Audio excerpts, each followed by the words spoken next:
ঠান্ডার প্রকোপে দুদিন পর আর বাড়ি থেকে বেরোনো যাবে না। রাধে রাধে ভিউয়ার্স, আমি রোবেন।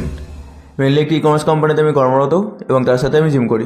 আর একটু বিকেল করেই বেরিয়ে পড়েছিলাম নিজের জিমে যাওয়ার জন্য। আর জিমে যাওয়ার পর নিজের ব্যায়ামগুলো আগে শেষ করছিলাম। প্রত্যেকদিন তাড়াহুড়ো করে ফিরতে হয়, তাই আজকে তাড়াতাড়ি একটু চলে গেছিলাম। তারপর জিম থেকে বেরিয়ে বাড়ির জন্য ব্যাক করলাম।